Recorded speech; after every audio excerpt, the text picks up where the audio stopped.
So out now come the Lions. And last time, not only the turnover, but that turned into 6 points. They got to make up for that here.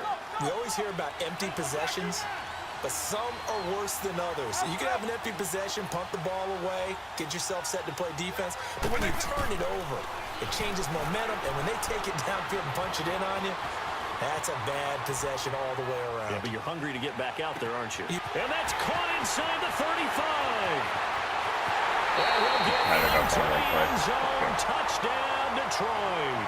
Defense for shutting them down on that play.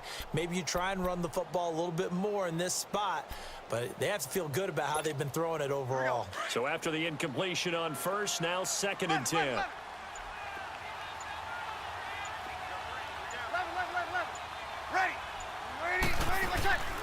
To throw, it's Breeze. And incomplete there. A nice hit. Jars the ball free and brings up 3rd down.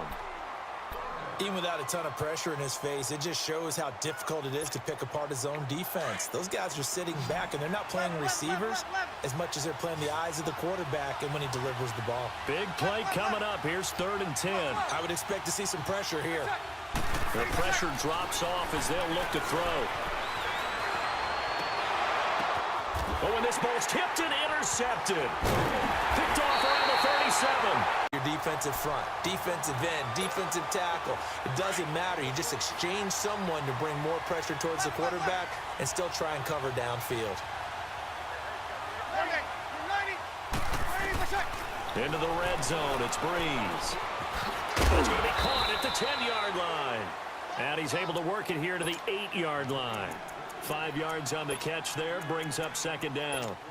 Well, as this game continues to evolve in the NFL, you know how much coaches love run after catch, but you know what they love even more? Completion. Yeah, just holding on to the ball. Catch it, cover it, tuck it away. Whatever you get after that is almost gravy. That's how a lot of these receivers are being taught now. Here's Breeze to throw.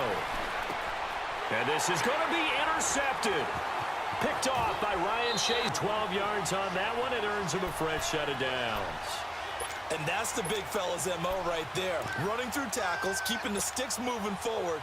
This defense, if you don't bring 11 guys to the ball to try and get him on the ground, he's going to keep making runs like that. I feel the press box shaking every time he touches the rock. From the red zone now, Vick. He'll be hit and taken down at the 21. John Randall able to get in there and take him down for a loss of 3. And it's never good to take a sack. You really don't want to take one down here in this part of the field down near the red zone. Not at all, because you're already pretty much assured of a field goal. But you take a big sack, it could push you out of range, and that's why defenses get a little more aggressive in this situation. They're almost conceding the 3 points. They want to push you back and try and take you out of that. This is caught. And he's brought down after I don't know how they just robbed Greg Olsen of that. Leads him to believe that he's going to get those completions. And that means the guys going out for passes, they'll run even harder because they expect it as well. They'll look to throw. And it will be incomplete with the clock showing 18 seconds now to go. Now we're in the situation where the quarterback's got to take full charge of his huddle. Got to totally command it, make sure all eyes are on him. All focus is locked in. Going to call multiple plays and go over different situations and scenarios to make sure everyone is on the same page. 21. Back to throw. Flush to his right. And he can't get a throw off. He's taken down. What a huge play at this point in the game. Down to 7 seconds now. 6. Well, they went with a nickel. They throw in an extra defensive back. Coverage was very good. Yeah, it was exactly as you would expect. A passing